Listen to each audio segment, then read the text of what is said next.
Haleluya, shalom saudaraku. Jumpa lagi dalam morning prayer dan mari kita awali aktivitas kita dengan memuji Tuhan. Kita pasrahkan semua ke dalam tangan Tuhan dan kita percaya penyertaan Tuhan sempurna dalam kehidupan kita. Amin saudaraku. Mari siapkan hatimu. Sama-sama kita agungkan namanya lewat pujian ini. Nyatakan kami mau tetap tinggal bersama denganmu Bapa dalam kebaikanmu, dalam kekudusanmu, dalam perkenananmu. Kami milikmu dan engkau milik kami sepenuhnya. Pakai kami sesuai dengan kehendakmu. Terpujilah namamu.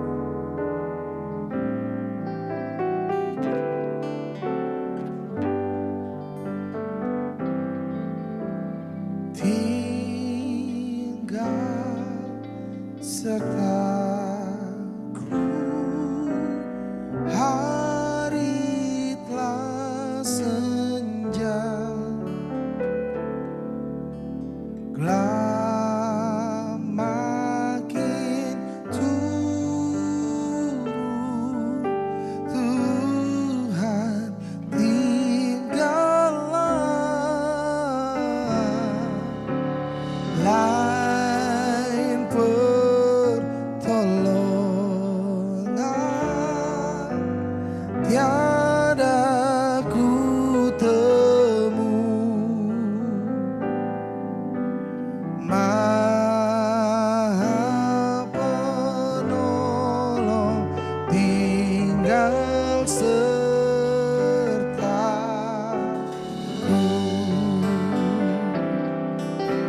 Oh, dengan pujian ini dikatakan hidupku sungguh ajal mendekat, nikmat duniawi hanya melenyap, tiada yang tahan, tiada yang teguh. Katakan kau yang abadi, kau yang abadi tinggal sertaku. Katakan lain pertolongan, lain pertolongan tiada ku temu. Katakan maha penolong tinggal sertaku, maha penolong tinggal sertaku. Katakan maha penolong, maha penolong tinggal sertaku. Oh, maha penolong tinggal sertaku.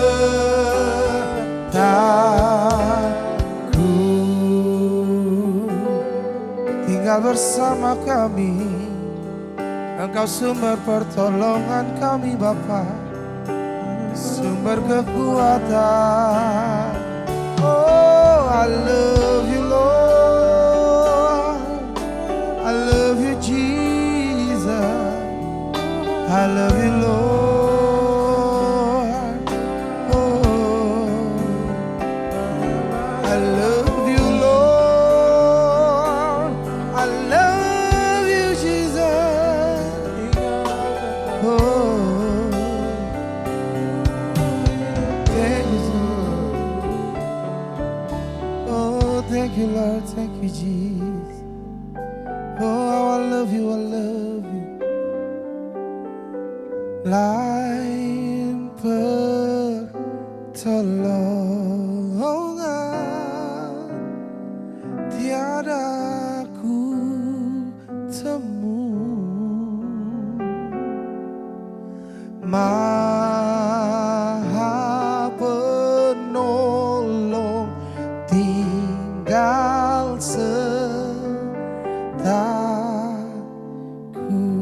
penolong, Maha penolong, tinggal serta ku. Kau yang abadi, Kau yang abadi, tinggal serta ku.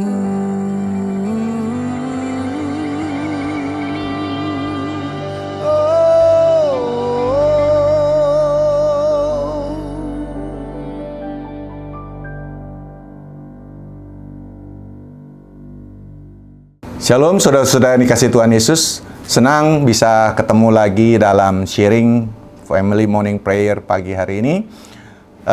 Saya bersyukur di tengah pandemi COVID-19 ini kita masih bisa berjumpa walaupun lewat online.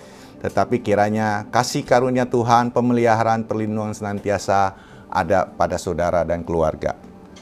Sebelum sharing hari ini, kita akan baca firman Tuhan yang diambil dari Yakobus 2 ayat yang ke-14 sampai 26.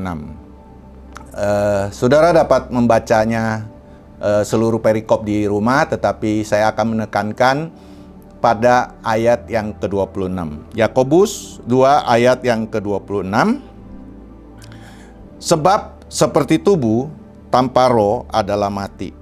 Demikian juga iman tanpa perbuatan adalah mati. Baik, saudara-saudara, mari kita tundukkan kepala sebentar, kita berdoa, kita mau bersepakat dengan firman Tuhan yang baru saja kita baca, dan kita mau bersepakat berdoa.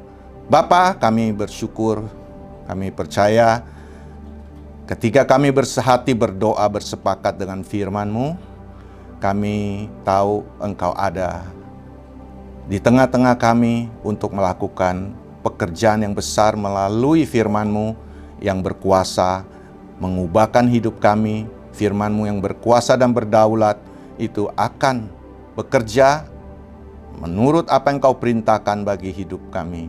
Bapa, terima kasih. Biarlah saat ini Roh Kudus kami minta Engkau bekerja, berkarya, dan memberikan kepada kami rema, pengertian, dan pengenalan akan firman Tuhan. Di dalam nama Tuhan Yesus kami mengucap syukur. Baik, saudara-saudara, saya percaya setiap kita saat ini dalam situasi kondisi yang mungkin tidak menentu, karena kita tidak tahu apa yang sedang terjadi dan akan terjadi kemudian, apalagi banyak berita-berita yang mungkin membuat kita menjadi khawatir.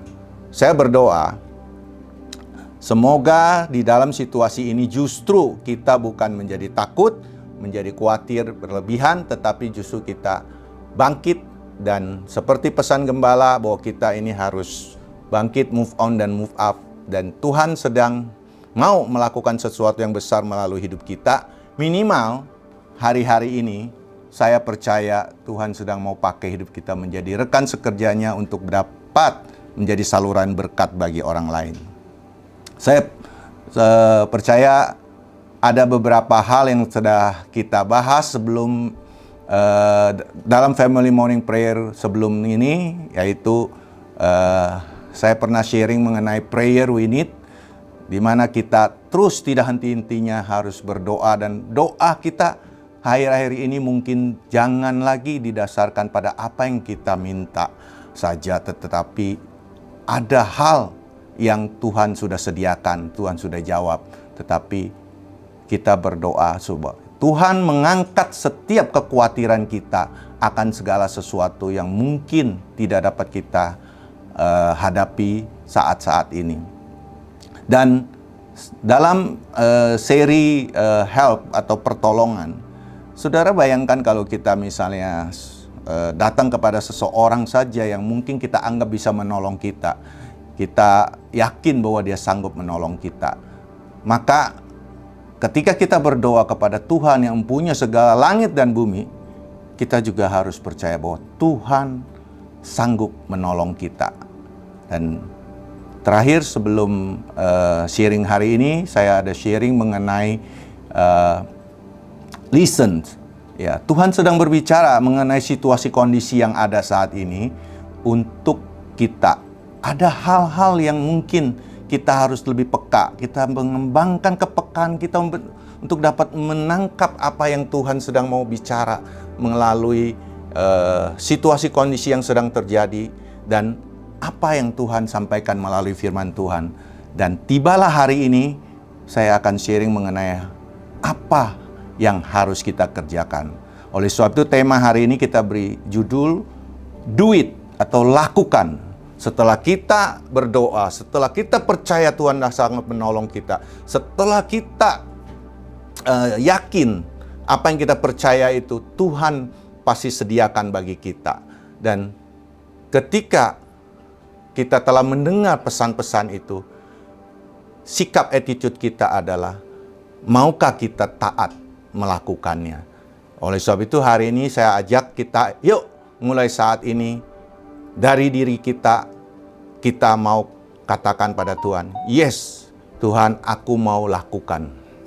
Nah, saya akan sharing terlebih dahulu dari sebuah cerita ilustrasi. Suatu hari ada seorang anak pulang dari sekolah dan dia berlari kepada papanya dan dia katakan, "Papa, aku dapat tugas dari ibu guru untuk weekend ini." Papanya tanya, "Apa itu, Nak?"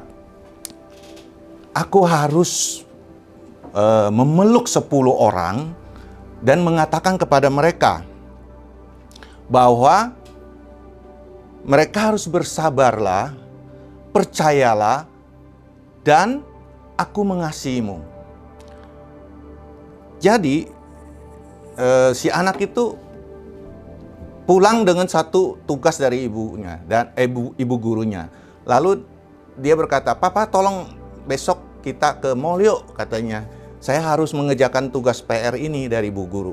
Papanya bilang, "Oke, boleh, besok kita ke mall." Nah, besok paginya anak itu bangun dengan begitu bersemangat dan wah, semua rumah jadi heboh karena dia sudah bersemangat mau bersiap-siap pergi ke mall. Ketika mereka sedang bersiap-siap sarapan dan sebagainya, tiba-tiba hujan turun sangat lebat. Tapi anak itu cuek aja gitu ya. Dia tidak merasa terganggu dengan hujan yang begitu luar biasa lebat. Dia tetap makan sarapannya dan setelah selesai dia, "Papa, ayo kita berangkat." Papanya bingung. "Nak, ini hujan sangat lebat. Mungkin tidak ada orang di mall, atau tidak ada orang yang datang, atau mungkin sedikit sekali orang datang." Tapi anak itu bersikeras dan akhirnya papanya mengantarkan juga ke mall. 1 jam lebih mereka berdiri, si anak itu baru berhasil memeluk 9 orang dan mengatakan kepada mereka, "Bersabarlah, percayalah, aku mengasihimu."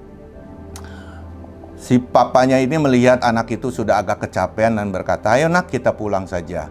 Dengan sedih anak itu akhirnya karena perintah papanya dia ikut pulang.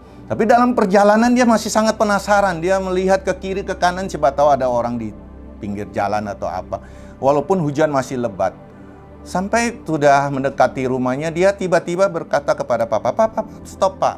Karena ada rumah yang dia tunjuk dan dia bilang, "Pak, itu biar tinggal 1 lagi Pak, tolong Pak. Karena ini kan udah 9 orang, 1 lagi. Mungkin rumah itu ada orang, saya bisa peluk dia." Papanya terharu juga akan semangat itu. Jadi dia berhentikan mobilnya depan rumah itu dan si anak itu turun, lari dan dia ketok rumah itu dengan keras. Lalu pintu terbuka, keluarlah seorang wanita yang setengah baya dan bertanya, "Nak, ada apa?" Lalu anak itu berkata, "Saya dapat tugas dari ibu guru, harus memeluk 10 orang yang tidak saya kenal. Dan saya sudah memeluk 9 orang, tinggal 1 orang lagi, boleh nggak saya peluk ibu?" Nah, si ibu itu melihat anak itu, lalu dia membungkuk dan memeluk anak itu, dan anak itu membisikkan kepada si ibu itu, "Bersabarlah, percayalah, aku mengasihimu." Tiba-tiba ibu itu memeluk tambah erat dan anak itu dan menangis dengan keras. Si papanya yang dari mobil ini memperhatikan jadi khawatir. Akhirnya dia turun dan bertanya, "Bu, ada apa? Maafkan anak saya ya kalau anak saya melakukan sesuatu yang tidak pantas." Terus ibu itu bilang, "Tidak apa-apa. Boleh nggak Bapak dan anak Bapak masuk dulu? Saya bisa sediakan teh yang hangat mungkin karena di luar dingin."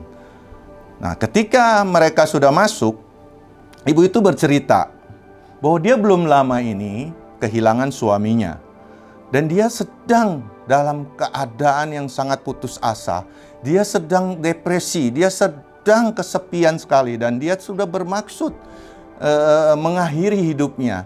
Pada saat pintu itu diketuk, sebenarnya dia sudah mempersiapkan bangku dan tali di kamarnya.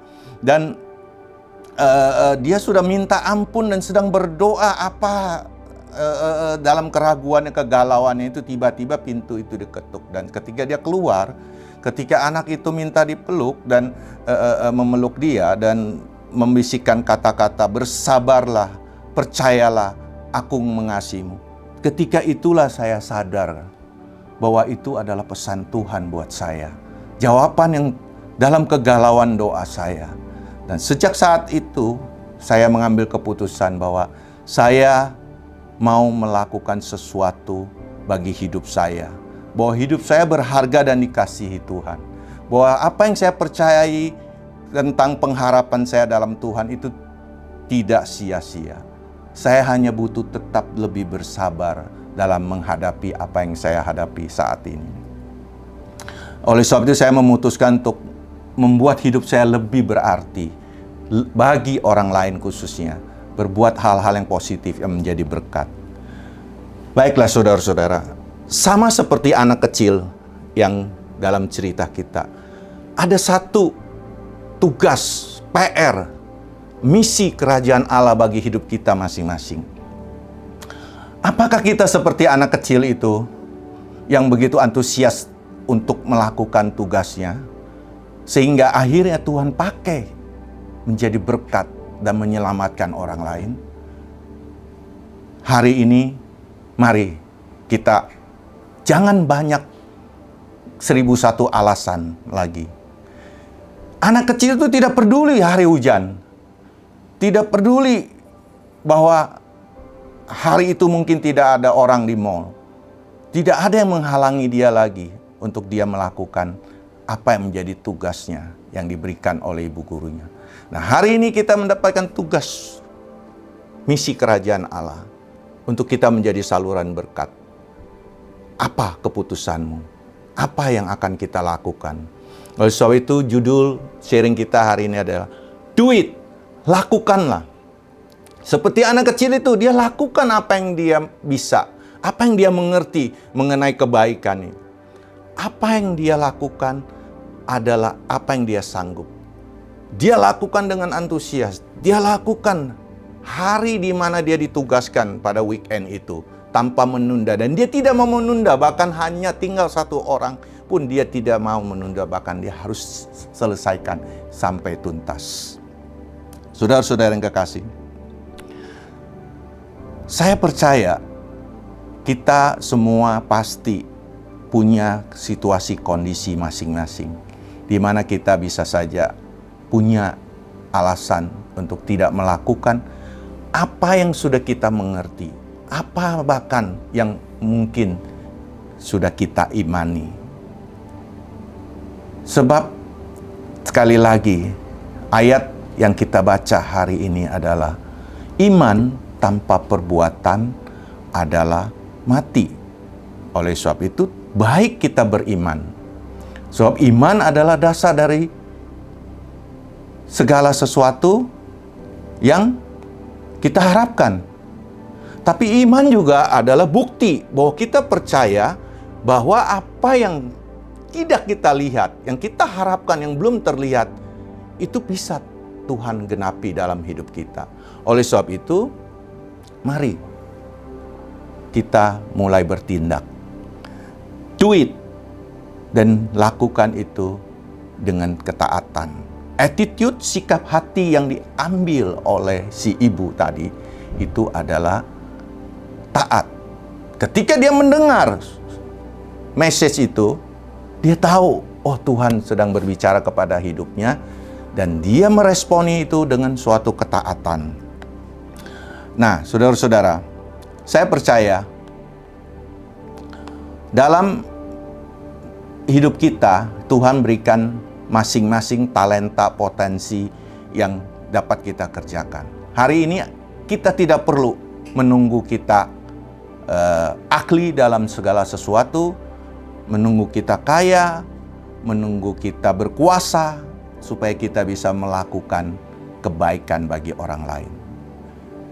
Ketika kita melakukan kebaikan bagi orang lain, sebenarnya itu adalah wujud daripada kasih kepada Allah dan kepada diri kita sendiri dan kepada sesama. Ketika kita menghargai diri kita, kita pasti juga akan melakukan hal-hal yang dapat menghargai kehidupan orang lain. Nah, saya akan akhiri dalam sharing pagi hari ini dengan satu cerita lagi, ilustrasi. Suatu hari ada seorang ibu beserta 2 anaknya. Mereka berdiri depan sebuah warung, memandangi makanan yang ada di dalam warung itu. Dan ada seorang bapak juga di dalam warung itu yang sedang makan, tapi dia sempat memperhatikan ibu dan 2 anak itu. Si pemilik warung akhirnya sadar juga kalau ada ibu dan anak itu yang dari tadi berdiri saja. Lalu dia menyapa mereka. Apakah ibu mau makan? Masuk saja, silakan. Ibu itu dengan ragu bertanya, Pak, boleh tanya berapa harga 1 bungkus nasi dan 1 telur? 10.000 saja Bu, di sini murah. Ayo silakan masuk.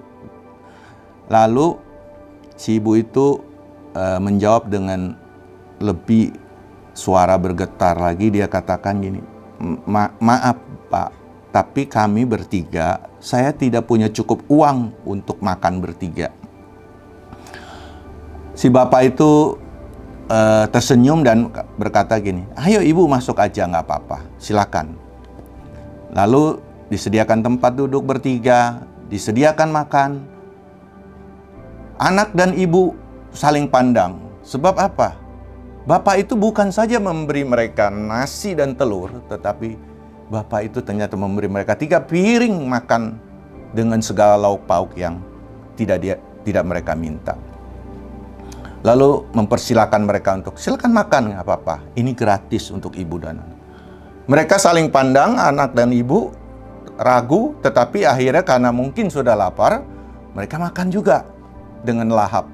Mungkin mereka sudah seharian tidak makan. Begitu cepat mereka selesai makan, tetapi mereka tidak berani pergi. Duduk saja, dan si bapak yang pemilik warung datang lagi. Kenapa, ada yang kurang ya? Masih mau makan lagi atau apa? Oh enggak, terima kasih. Mereka berterima kasih tidak henti-hentinya dan bilang bahwa mereka akan segera pergi kalau memang boleh. Bapak silakan. Tapi sebelum mereka pergi, si bapak bilang tunggu. Lalu dibungkuskan nasi dan lauk 1 lagi untuk mereka bawa sebagai bekal. Si bapak yang dari tadi memperhatikan itu melihat kejadian itu semua depan matanya.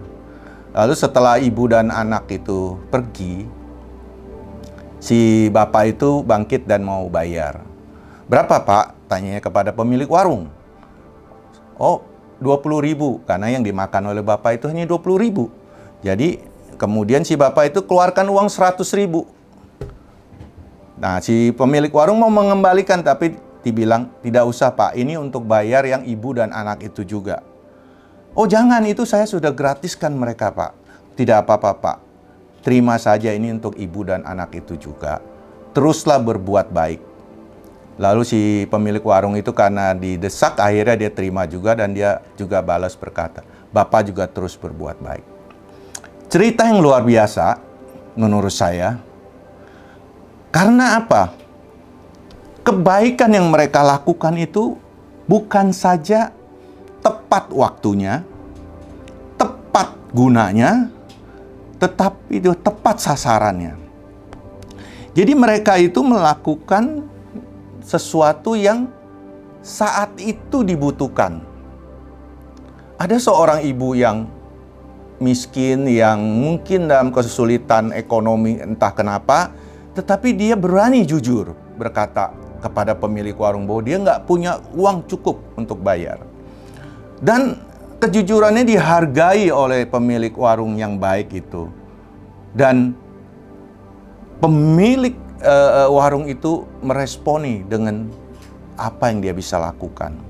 Lalu ada seorang pelanggan yang juga murah hati, dermawan, menghargai setiap kebaikan kecil yang dilakukan oleh si pemilik warung. Nah, saya yakin apa yang mereka lakukan itu sederhana menurut mungkin beberapa dari kita. Tetapi apa yang mereka lakukan itu luar biasa karena di waktu yang tepat. Hari-hari ini jangan tunggu kesempatan kedua, ketiga, dan sebagainya. Gimana ada kesempatan, sebenarnya disitulah waktu yang tepat. Tuhan sudah sediakan buat kita untuk melakukan kebaikan. Jadi, lakukanlah. Jadi pesan Tuhan bagi kita, bagi yang mungkin dalam pergumulan, bagi yang mungkin dalam kesulitan hari ini adalah bersabarlah, percayalah. Aku mengasihimu. Dan bagi yang mungkin tidak punya lagi alasan selain bersyukur dan melakukan kebaikan hari ini, do it, lakukanlah. Sebab di situ kesempatan yang Tuhan berikan buat kita semua. Jangan tunda, lakukan saat ini, lakukan dari diri kita, lakukan dari apa yang kita mengerti. Kebaikan-kebaikan yang Tuhan sudah ajarkan kepada kita, yang kita mengerti, itu kita lakukan. Ketika kita melakukan itu adalah wujud kasih kita kepada Tuhan. Wujud kasih kita kepada orang lain, sesama kita. Wujud kita menghargai diri kita, bahwa kita ini berharga, kita ini dikasihi. Oleh sebab itu kita mau mengasihi kembali kepada Tuhan dan kepada sesama kita. Baik, saya percaya kita dapat memetik beberapa hal positif, pesan-pesan yang ada di balik cerita ilustrasi yang kita dengar. Dan biarlah ilustrasi ini membuat firman Tuhan hari ini, iman tanpa perbuatan adalah mati. Biar ini bisa mengingatkan kita bahwa perbuatan yang sederhana dapat menghidupkan kembali juga iman kita yang mungkin sedang lemah. Dan iman kita yang kuat harus kita lakukan, kita buktikan dengan perbuatan-perbuatan yang baik. Mari kita tundukkan kepala kita. Bapa, kami bersyukur Tuhan untuk firman-Mu. Terima kasih Engkau terus mengingatkan kami Tuhan akan segala kebaikan-Mu yang telah kami terima. Oleh sebab itu, ajar kami juga Tuhan, untuk kami dapat membagikan kebaikan-kebaikan-Mu bagi orang yang ada di sekitar kami. Ampuni kami Tuhan. Bila kami yang telah menerima pengampunan, keselamatan daripada-Mu, kami sering masih tidak sanggup mengampuni orang lain. Biar hari ini kami Tuhan melepaskan pengampunan atas setiap orang yang bersalah kepada kami. Ampuni juga kami Tuhan, bila kami yang sudah sering mendengar kebenaran-Mu, firman-Mu, yang kami sudah sering mendengar kebaikan-kebaikan yang harus kami lakukan, tapi kami mau menundanya. Biar hari ini Roh Kudus Engkau ajar kami untuk kami melakukannya dengan lebih sederhana. Apa yang kami mengerti, apa yang kami sanggup kerjakan, kesempatan yang Kau berikan tidak kami sia-siakan, tapi kami mau melakukannya sesuai dengan tuntunan-Mu. Beri kami hati yang mau diajar, kerendahan hati dan kemampuan untuk kami taat melakukannya.